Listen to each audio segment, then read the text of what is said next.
Hello students, welcome to my YouTube channel M Das maths tuition. আমি তোমাদের সঙ্গে মনোরঞ্জন sir. আজকের ক্লাস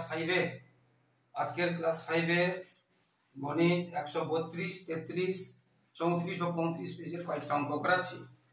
132 থেকে 135 পেজের কয়েকটা অঙ্ক করাচ্ছি। বন্ধুরা মন দিয়ে দেখতে থাকো। তো 132 পেজে পেজ নম্বর তাহলে 132, 1, 2 একই রকম আছে। তো এটা করে দেওয়া আছে, আমি দুইটা করাচ্ছি। ক্যাম্পে প্যারেড করার সময় সৈন্যদের বর্গাকারে সাজানো হলো। একটি সাইড দিয়ে 12 জন সৈন্য দাঁড়িয়েছে, তাহলে মোট সৈন্য। বর্গাকারে মানে কি? মানে এখানে যদি 4 জন থাকে তাহলে 4টা সারি হবে। তাহলে এখানেও 4 জন, এখানেও 4 জন, এখানেও 4 জন, এখানেও 4 জন, একে বলে বর্গাকার। যদি এখানে 3 জন থাকে এরকম, যদি এখানে 5 জন থাকে এদিকেও 5 জন, এটাকে বলে বর্গাকার। বর্গাকারে সাজানো হবে। তাহলে মোট সৈন্য কত? তাহলে দেখো এখানে 4 জন আছে, আবার এদিকেও 4 জন আছে, তাহলে গুণ করলে পাবো 16। তাহলে কোনো বর্গাকারে সাজাতে গিয়ে যদি একটি সারিতে যতজন থাকবে তাহলে মোট সৈন্য কত পাবো, তাকে তত দিয়ে গুণ করতে হবে। এবারে এখানে একটি সারিতে বলেছিল 12 জন, তাহলে একটি সারিতে 12 জন, এরকম 12টি সারি হবে। তাহলে 12 কে 12 দিয়ে গুণ করবো, 12 কে 12 দিয়ে গুণ করবো, হলো কত? 144। তাহলে কত হবে? 144। তাহলে বর্গাকারে সাজালে একটি সারিতে যতজন থাকবে তত দিয়ে, ধরো 12 জন আছে তাহলে 12 কে 12 দিয়ে গুণ, 4 জন আছে তাহলে 4 কে 4 দিয়ে গুণ, তাহলে মোট কতজন আছে পেয়ে যাবো। তাহলে মোট কতজন সৈন্য ছিল আমরা পেয়ে যাব। এবারে তিনেরটাতে আছে একই রকম। খেলার মাঠে তৃতীয় শ্রেণীর ছাত্রদের বর্গাকারে সাজানো হলো। একটি সারিতে 13 জন আছে, তাহলে মোট কত থাকবে? 13 কে 13 দিয়ে গুণ করতে হবে। 13 কে 13 দিয়ে গুণ করতে হবে। কি বলছি বুঝতে পারছো? তোমরা সবাই গুণ করতে জানো এতজন। তাহলে যদি 13 জন করে থাকে, মানে এরকম করে যদি সাজানো হয়, এরকম করে যদি 13 জন থাকে, মোটামুটি আমি তো 13টা গুণিনি, আমি এমনি বলছি। যদি 13 জন থাকে তাহলে এদিকেও 13, এদিকেও 13, তাহলে কতজন থাকবে? 13 কে 13 দিয়ে গুণ করতে হবে। এবার কিছু জন চলে গেল। এবার এখন হচ্ছে একটা সারিতে 10 জন করে আছে, তাহলে এখন মোট কতজন আছে? না, 10 কে 10 দিয়ে গুণ করতে হবে। আমরা জানি 10 10 এ 100 হয়, 10 10 এ 100 হয়, বা তোমরা গুণের পদ্ধতিতে করবে। এখানে 13 জন ছিল, দেখা গেল কত? 169 জন। আর যদি এটা 10 জন 10 জন হয়, দেখা গেল কতজন? 100 জন। তাহলে কতজন চলে গেছিল? প্রথমে ছিল কতজন? 169 জন। এরপরে আছে কতজন? 100 জন। তাহলে চলে গেছে কতজন? তাহলে চলে গেছে কি করতে হবে? 169 থেকে 100 বাদ দিতে হবে, তাহলে হয়ে গেল 69 জন। এটা খুব ইম্পর্টেন্ট আছে, ভালো অঙ্ক আছে। তো এরপরে তাহলে আমরা দেখলাম এইটা 169 থাকলে 13 13 হবে, এটা 100 থাকলে 10 10 হবে। আগেরটা করিয়েছিলাম 16 থাকলে 4 4 হবে, 144 থাকলে 12 12 হবে। এইভাবে তোমরা একে বলে বর্গ, মানে একের বর্গ, মানে এককে এক দিয়ে কোন সংখ্যার বর্গ সেই সংখ্যা। একটা প্রশ্ন আছে, ভীষণ ইম্পর্টেন্ট একটা শর্ট প্রশ্ন আছে, 5 6 7 এ আছে। কোন সংখ্যা বর্গ সেই সংখ্যা, ভীষণ ইম্পর্টেন্ট প্রশ্ন, শর্ট প্রশ্ন আছে 5 6 7 এটা আছে। কোন সংখ্যার বর্গ সেই সংখ্যা, না 1 আর 1 গুণ করলে 1 হবে। কোন সংখ্যার বর্গ সেই সংখ্যা, উত্তর হবে একের বর্গ এক হবে। কোন সংখ্যার বর্গমূল, এই যে বর্গ না বলে এখানে বর্গমূলও বলতে পারে, বর্গমূল সেটাও হবে একের বর্গমূল করলে এক হবে। বুঝতে পেরেছো? দুটো আলাদা প্রশ্ন। কোন সংখ্যার, এটা 1 নম্বর প্রশ্ন, আর এটা 2 নম্বর প্রশ্ন। কোন সংখ্যার বর্গ সেই সংখ্যা, না 1, আর কোন সংখ্যার বর্গমূল সেই সংখ্যা, সেটাও 1। এবারে দেখো যদি 1 না হয়, যদি 2 হতো, তাহলে 2 × 2, তখন এখানে কত হতো? 4 হতো, তখন সেই সংখ্যা আর বলতো না। আর এখানে 4 এর যদি আমরা বর্গমূল করি, মানে কোন সংখ্যা দুবার গুণ করলে 4 হয়, কোন কোন সমান সংখ্যা দুবার গুণ করলে 4 হয় 2, 2 আর 2 গুণ করলে 4 হয়। তাহলে 4 এর বর্গমূল হবে 2। 4 এর বর্গমূল, মূল মানে নিচের দিকে নামে মানে কমে, নামে মানে কমে, নামে মানে কমে, অর্থাৎ 4 এর বর্গমূল কত হবে 2। আর বর্গ মানে বাড়ে, বর্গ মানে বাড়ে, যদি বলে 2 এর বর্গ কত তখন হবে 4। এটা ভাষা আছে 2 এর বর্গ, 2 এর বর্গ 4, আর এটা 4 এর বর্গমূল 2, মূল মানে কমবে, বুঝতে পেরেছো? আবার বর্গের বর্গমূল মানে একবার বেড়ে আবার কমে গেল, তাহলে কমবেও না বাড়বেও না। আবার বলতে পারি বর্গমূলের বর্গ মানে প্রথমে কমলো তারপরে বাড়লো, তাহলে কমবেও না বাড়বেও না, বুঝতে পারলে? হ্যাঁ, এগুলো পরীক্ষায় আসে 5, 6 এ সব প্রশ্ন প্রচন্ড পরিমাণে আসে। এবার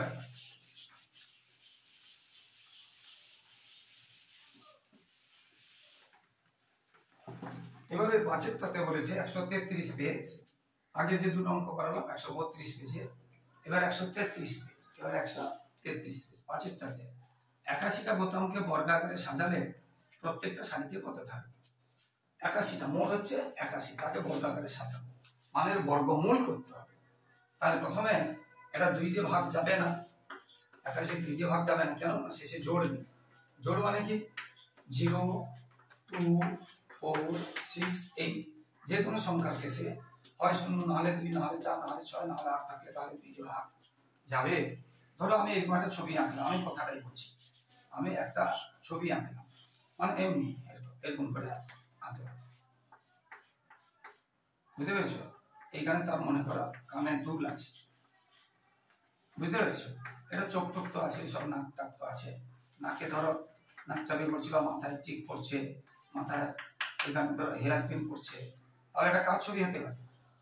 এটা কার ছবি? এটা মহিলার ছবি, মেয়ের ছবি, গাভী, কি এটা গাভীর ছবি হতে পারে। কি বলছো বুঝছো? এরকম হলো গাভীর ছবি। কিন্তু আমি যদি একটা পুরুষ আঁকি, সেটা দেখি তো বোঝা যায়। আমি এটা কি আঁকলাম, ধরো এইরকম করে একটা ফোনা কাটছে, বাবা কি সাপের এটা, এই যে ফোনা কাটছে, তার মানে এটা কি? এটা তো হাতি না, এটা কি? এটা সাপ। তো দেখে বুঝবো, কি দেখে বুঝবো যে এটা 2 দিয়ে যাবে কি না যাবে? হ্যাঁ, জোড় দেখি, জোড় মানে কি 2, 4, 6, 8, বুঝতে পেরেছি, এগুলো হচ্ছে জোড়। তাহলে জোড় নেই তাহলে 2 এ যাবে না, তাহলে এটা 2 এ যাবে না। এবার 3 এ যাবে, সেটাও দেখে বুঝে যাবো 3 এ যাবে কিনা। কোনো সংখ্যা বুঝবো কি করে? যে সংখ্যা থাকবে তার অঙ্কগুলো যোগ করবো। এখানে কি কি আছে? 8 আর 1 81, 8 আর 1 যোগ করবো 9, 9 3 নামতে আছে, তার মানে 3 দিয়ে যাবে। তাহলে দেখো 3 2 6, 3 7 21, 3 এ গেছে, তাহলে 3 দিয়ে গেছে। আবার এটা 3 দিয়ে যাবে, বর্গ মানে একবার 3 দিয়ে যাও মানে আর একবার অবশ্যই যাবে, বর্গ মানে সেটা আবার যাবে। তাহলে 3 দিয়ে যাবে কি করে বুঝলাম? 3 দিয়ে যাবে কি করে বুঝলাম? অঙ্কগুলো যোগ করে। ধরো এইটা, এই সংখ্যাটা দেখে মনে হচ্ছে 3 দিয়ে যাবে না, তাই এটা ভাববে না যে এখানে 3 থাকলে 3 দিয়ে যাবে, তা কিন্তু নয়। এটা যদি যোগ করি 1 যুক্ত 0 যুক্ত 2 যোগ করে কত হবে? 3 হবে। 1 যুক্ত 0, তার মানে এটা 3 দিয়ে যাবে, 3 দিয়ে যাবে। এখানে 3 যদি থাকতো তাও 3 দিয়ে যাবে। দেখো যদি 3 থাকতো, 1 আর 3 4 আর 2 কত হতো? 6, 3 এর মধ্যে আছে, তাহলে এটা 3 দিয়ে যাবে। কি বলছি বুঝেছো? কিন্তু দেখো এটা যদি এরকম থাকতো 3 দিয়ে যাবে না। কিরকম? এটা যদি যোগ করি 3 3 6, এটা কত হতো? 7, 7 কি 3 এর মধ্যে আছে? তাহলে এটা 3 দিয়ে যাবে না, বুঝতে পারলে? 3 দিয়ে যাবে কি করে শিখালাম না, অঙ্কগুলোকে যোগ করতে হবে, অঙ্কগুলোকে যোগ করতে হবে। যেমন দেখো এটা 7 আর 2 যোগ করলে কত? 9, মানে 3 দিয়ে যাবে। আর এটা তো জানি 3, অর্থাৎ এটা বর্গমূল করলে 81 এরকম বর্গমূল করে, এটা বর্গমূল চিহ্ন তোমাদের নেই, যদিও তোমাদের নেই বর্গমূল, এ বর্গমূল ভাষায় লিখতে পারো, বুঝতে পেরেছো? তো 81 কে ভেঙে আমরা কি কি পাচ্ছি? এটা পাচ্ছি আমরা আগে একটা চ্যাপ্টার বর্গক্ষেত্রের ক্ষেত্রফল দেয়া থাকলে বাহু কি করে বের করতে হবে করিয়েছে। ক্ষেত্রফল 81, 81, বাহু কি করে পাবো? ক্ষেত্রফল কি করে পাই? বাহু বাহু গুণ করে। তার মানে কোন কোন সংখ্যা গুণ করলে 81 হবে? 9 9 81 জানি আমরা, 9 আর 9 গুণ করলে কত? 81।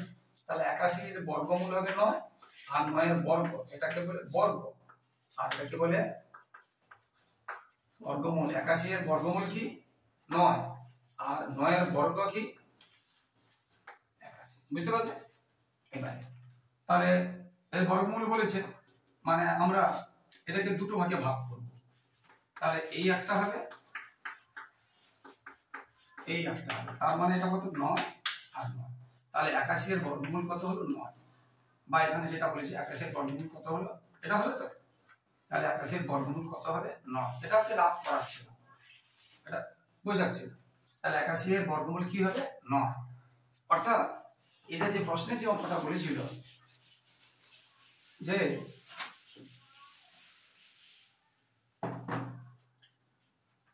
বোতামকে সাজালে প্রতি সারিতে, তাহলে 81 সাজালে প্রতি সারিতে কটা হবে 9টা করে হবে।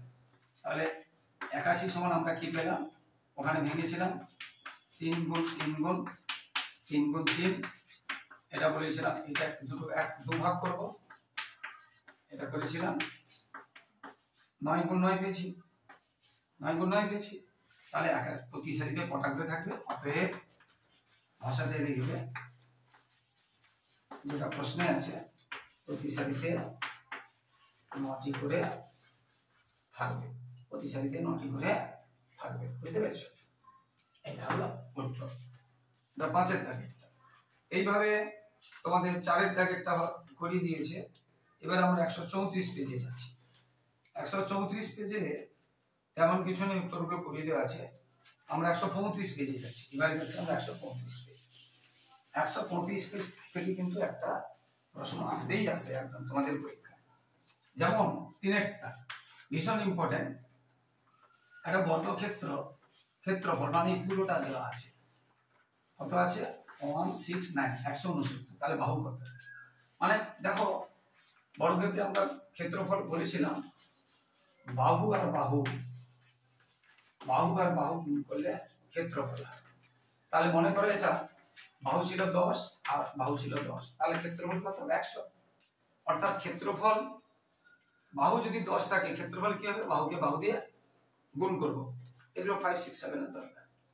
ক্ষেত্রফল বের করতে গেলে বাহুকে বাহু দিয়ে গুণ করব। এবারে ক্ষেত্রফল পেলাম, এবার ক্ষেত্রফল দিয়েছে বাহু কি করে পাবো, তার মানে ক্ষেত্রফলের বর্গমূল করব, ক্ষেত্রফলের বর্গমূল করব। আর বাহু দেওয়া থাকলে বাহুকে বাহু দিয়ে গুণ করব, মানে বাহুর বর্গ করব, বাহুর বর্গ করব। 10 এর বর্গ 100, আর 100 এর বর্গমূল 10, মূল মানে কমবে বলেছি, 100টা কমে 10 হবে। তো সেটা কি করে পাবো, সেটা আমরা এখানে 169 আছে, ক্ষেত্রফল 169, তাহলে ভাঙতে হবে। দেখো এখানে জোড় নেই, তাহলে 2 যাবে না, 2 যাবে না। এবার 3 যাওয়ার নিয়ম বলেছিলাম, দেখো এটা যদি যোগ করি 16 আছে, 16 কি 3 নামতে আছে, তাহলে এটা 3 যাবে না, জোড় নেই বলে 2 গেল না। এটা যোগ করলাম, কত হয়েছে 16, 16 কি 3 নামতে আছে, নেই 3 নামতে কত আছে 3 আছে 6 আছে 9 আছে 15 আছে 18 আছে, 16 কি আছে, তাহলে 3 এর নামটা গেল না। শিখে দিচ্ছি কোনটাতে যাবে, শিখে দিচ্ছি, 3 নামটা গেল না। আর 2 এ যায়নি মানে 4 এ যাবে না, 6 এ যাবে না, 8 এগুলো দেখবে না। 2 এ যায়নি মানে 4 6 8 দেখবে না, মৌলিক গুলো দেখতে হয়। 2 3 5 7 11 17 19 এইগুলো দেখতে হয়। 23 এখানে দেখো লক্ষ্য করে 9 নেই, 15 নেই, আর 21 নেই। এইগুলোকে বলে মৌলিক সংখ্যা, ভীষণ পরিমাণে আছে, ভীষণ পরিমাণে আছে। এর কিন্তু মৌলিক নয়, যৌগিক না। যদি বলে প্রথম 3টি মৌলিক সংখ্যার যোগফল কি, তাহলে এটা এটা যোগ করব, 3টি বলেছে। যদি বলে 5টি 1 2 3 4 5 এই এতগুলো যোগ করব। প্রথম মৌলিক সংখ্যা কি 2, সবথেকে ছোট মৌলিক সংখ্যা কি 2, জোড় মৌলিক সংখ্যা কি 2, অনেক প্রশ্ন আছে। জোড় মৌলিক সংখ্যা 2, সবথেকে ছোট মৌলিক সংখ্যা 2, বুঝতে পেরেছো? এরকম বিভিন্ন রকম আছে। এবং আর কোনো জোড় মৌলিক সংখ্যা 2 ছাড়া আর কোনো মৌলিক সংখ্যা নেই। তাহলে এটা দেখলাম 2 দিয়ে গেল না, এটা দেখলাম 3 দিয়ে গেল না, এবার 5 দিয়ে যাবে কিনা। যেমন গরু আর মহিষের মধ্যে তফাৎ আছে, গরুর যে শিং আর মহিষের শিং আলাদা, গরুর গায়ে যে চুল আর মহিষের গায়ে চুল আলাদা, একটু কম থাকে আর মোটা মোটা থাকে মহিষে, আর গরুতে গায়ে গায়ে থাকে আর পাতলা, বেশি না। তো এখানে আমরা কি করব, 5 দিয়ে যাবে কিনা কি করে বুঝবো, যে কোনো সংখ্যা শেষে যদি 0 বা 5 থাকে। এটা 5 6 7 সবার 8 এরও দরকার। ধরো এরকম একটা সংখ্যা আছে, তুমি মনে করবে এটা 5 দিয়ে যাবে, মনে করবে এটা 5 দিয়ে যাবে, কিন্তু না, শেষে কি আছে? শেষে কি আছে? 3। তাহলে শেষে 3 থাকলে 5 দিয়ে যাবে না, শেষে 0 থাকতে হবে বা শেষে 5 থাকতে হবে। যদি এটা এরকম থাকতো তাহলে এটা 5 দিয়ে যাবে না। এবারে দেখো 3 3 7 9, এটা শেষে কত আছে? 5। তাহলে এখানে যাচ্ছে না, কিন্তু পুরোটাই 5 দিয়ে যাবে। শেষেরটা দেখলে বুঝতে পারবে। অথবা শেষে 0 আছে, এটাও 5 দিয়ে যাবে। এগুলি কি আছে দেখার দরকার নেই, এইটা দেখো, তাহলে এই পুরো সংখ্যাটা 5 দিয়ে যাবে, বুঝতে পারবে। কিন্তু আগের যেটা বললাম, ধরো 5 3 5 5, এখানে 4 আছে বা 9 আছে বা 3 আছে, তাহলে এটা 5 দিয়ে যাবে না। কেন? শেষে কি আছে? 0 আর 5 নেই, অন্য কোনো সংখ্যা আছে, তাহলে 5 দিয়ে যাবে না। তাহলে এইটাকে আমরা, তাহলে এটাও আমরা কি দেবো?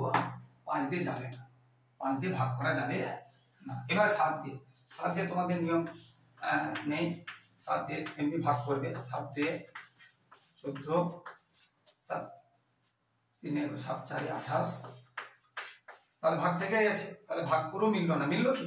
তাহলে 7 দিয়ে গেল না। 7 এর পরে কত? 11 দিয়ে। 11 নিয়ম আছে, কিন্তু তোমরা 11 কিন্তু নিয়ম আছে, 5-এ তোমরা তো নিয়ম মান শিখতে পারবে না। আমি 11টা আগে এমনি বলে দিচ্ছি, তারপরে নিয়ম বলছি। 11 দিয়ে 11, 11 5 55, দেখো 4 থেকে গেছে, যেমন এখানে 1 থেকে গেছে, তাহলে 7 দিয়ে গেল না, 11 দিয়েও গেল না, 7 দিয়ে গেল না, 11 দিয়ে গেল না। মৌলিকগুলো দেখবো বলেছি, 2 3 5 7 11, এবারে 13, এটা 13 দিয়ে যাবে, 13 দিয়ে যাবে। 13 একে 13, 13 3 39 গেছে, 13 দিয়ে গেছে, তাহলে 13 দিয়ে যাবে, 13 দিয়ে গেছে। তাহলে যে বর্গক্ষেত্রের ক্ষেত্রফল 169 বর্গ সেমি, তাহলে তার বাহু কত হবে? তাহলে বাহু হবে 13 সেমি। ক্ষেত্রফলে বর্গ সেমি, যে বর্গক্ষেত্রের ক্ষেত্রফল 169 সেমি না, 169 বর্গ সেমি। ক্ষেত্রফলে বর্গ, কিন্তু বাহুতে হবে শুধু সেমি, বাহুতে বর্গ হবে না। ভীষণ ইম্পর্টেন্ট, এই সংখ্যাটাই বেশি কঠিন আছে, কারণ একদম 13 পর্যন্ত গেছে, হ্যাঁ, বা 289 থাকতে পারে, যেটা 17 দিয়ে যাবে, বুঝতে পেরেছো? এরকম একটা সংখ্যা, বুঝতে পেরেছো? এইগুলো কঠিন, একদম নার্ভাস হওয়ার কিছু নেই। 13 দিয়ে যায়নি, আবার 15 দিয়ে দেবো না, 17 দিয়ে দেখবে, দেখবে এটা 17 দিয়ে যাবে। এটা নার্ভাস হতাশ হওয়ার কিছু নেই, পদ্ধতি অনুযায়ী করে যাবে। তাহলে এটা খুব ইম্পর্টেন্ট, যে বর্গক্ষেত্রের ক্ষেত্রফল 169, তার বাহু কত হবে?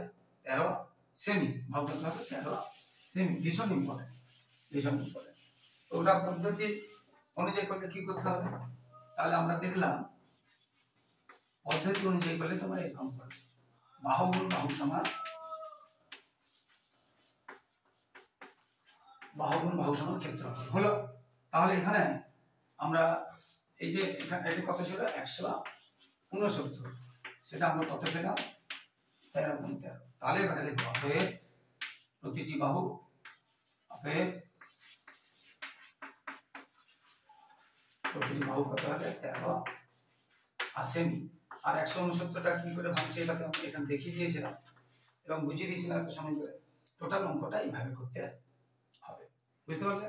এটা হচ্ছে বর্গক্ষেত্রের ক্ষেত্রফল দেওয়া থাকলে বাহু বের করার নিয়ম। আর আগেরটা বাহু দেওয়া থাকলে ক্ষেত্রফল করে দিয়েছি, বাহুকে বাহু দিয়ে গুণ করতে হবে। যেমন 4-এর দাগে দেখো, 4-এর দাগে যে ছকটা আছে, 4-এর দাগের এই যে ছকটা আছে দেখো, বাহু দেওয়া আছে ক্ষেত্রফল পাবো, আর এগুলা ক্ষেত্রফল দেওয়া আছে বাহু পাবো। তো বাহু দেওয়া আছে ক্ষেত্রফল পাবো, মানে একটা বর্গক্ষেত্র যে আছে এটা দেওয়া আছে, এখানেও 16, এখানেও 16, তাহলে ক্ষেত্রফল কত হবে? ক্ষেত্রফল আমরা একটু আগে শিখেছিলাম, ক্ষেত্রফল সমান একটু আগে শিখেছিলাম বাহু গুণ বাহু বা বাহুর বর্গ। তো এখানে 16 আছে, তাহলে 16কে 16 দিয়ে গুণ করতে হবে, এবং মিটার থাকলে বর্গ মিটার লিখতে হবে, বাহুগুলো মিটারে আছে, তাহলে বর্গ মিটার।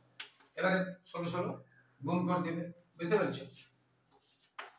তোমরা গুণ করবে, হ্যাঁ, ঠিক আছে। এটা হয়ে গেল উত্তর, এত বর্গ মিটার। তোমরা 16কে 16 দিয়ে, যারা নামটা জানো না, গুণ করবে। 6 6 7 3, 6 1 6, 9 15 5, দেখো এটা হয়েছে। গুণ করবে তোমরা, তোমরা রাখে যাবে না, যারা যেটা করো গুণ। তাহলে বাহু দেওয়া থাকলে ক্ষেত্রফল কি করব, বাহুকে বাহু দিয়ে গুণ করব। এটা এর পরের অঙ্কটা ঠিক একই রকম ভাবে তোমরা নিজেরা করবে। তারপরেরটা যেটা আমি লাস্টেরটা করাচ্ছি, আচ্ছা 625 আর 900 দুটো একই রকম, আমি লাস্টেরটা করেছি 900 একই রকম। তাহলে কি হবে, বাহু গুণ বাহু সমান ক্ষেত্রফল। তাহলে এখানে আছে 900 আছে, কত আছে 900। এবারে 900 কে আমাকে ভাঙতে হবে। প্রথমে আমি 2 দেব, 2 দিয়ে ভাগ করবে, 2 দেব মানে 2 দিয়ে ভাগ করবে, আবার 2 দেব, আবার 2 দেব, 2 দেব মানে কি 2 দিয়ে ভাগ করবে। জোড় শূন্য আছে তো, শূন্য থাকা মানে 2 যাবে। এবারে দেখো শেষে গেছে যে 5, তাহলে আর 2 যাবে না, জোড় নেই, 2 4 6 শূন্য নেই, 2 যাবে। এবার 5 মানে 3 যায় কিনা দেখি, 3 যাওয়ার নিয়ম বলেছিলাম, এগুলো যোগ করতে হবে, যোগ করে কত হচ্ছে 9, দেখো 9 3 নামতে আছে, তার মানে 3 যাবে, এটা 3 দিয়ে ভাগ যাবে, 3 7 21, 3 5 15।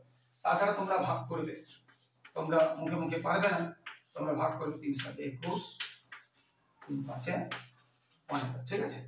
আর এরকম আরেকটা কথা, বর্গমূল করতে গেলে একটা সংখ্যা একবার গেছে মানে 2 একবার গেছে মানে আরেকবার অবশ্যই যাবে, 3 একবার গেছে মানে আবার একবার যাবে, অবশ্যই যাবে। আর 25 তো 5 5 25 হয় আমরা জানি। তাহলে এটাকে ভেঙে আমরা কি পেলাম, একে একটা 2 দেব, একে একটা 2 দেব, একে একটা 3 দেব, একে একটা 5 দেব, এটা রাখলাম গুণ, আর একেও শুধু রাখলাম। তাহলে কত হলো, 3 2 6 5 30 আর 30 হলো। তার মানে বাহু হলো কত, তাহলে বাহু দৈর্ঘ্য হলো 30, ওটা কি ছিল মিটার ছিল, তাহলে 30 মিটার, ক্ষেত্রফল বর্গ মিটার ছিল মিটার, অতএব বাহু কত হবে 30 মিটার। এটা বুঝতে পেরেছো। এরপরে তো বন্ধুরা, যারা আমার ইউটিউব চ্যানেলটি দেখছো সকলকে অসংখ্য ধন্যবাদ, শুভেচ্ছা, অভিনন্দন। আর যারা আমার চ্যানেল নতুন, প্লিজ চ্যানেলকে সাবস্ক্রাইব ও শেয়ার করে একটু সাপোর্ট করো বন্ধুরা। আর লাগাতার পরিশ্রম করে যাচ্ছি তোমাদের জন্য, তাই তোমাদের কাছ থেকে এইটুকু সহযোগিতা ভালোবাসা আশা করছি যে তোমরা চ্যানেলকে সাবস্ক্রাইব ও শেয়ার করে একটু সাপোর্ট করবে, একটু পাশে থাকবে, লাইক ও কমেন্ট করতে ভুলো না এবং ফলো করতে থাকো বন্ধুরা। আর সাজেশন দেওয়া আছে সেকেন্ড ইউনিটের উত্তর সহ, এবং ভালো ভালো স্কুলের প্রশ্ন দেওয়া আছে উত্তর সহ।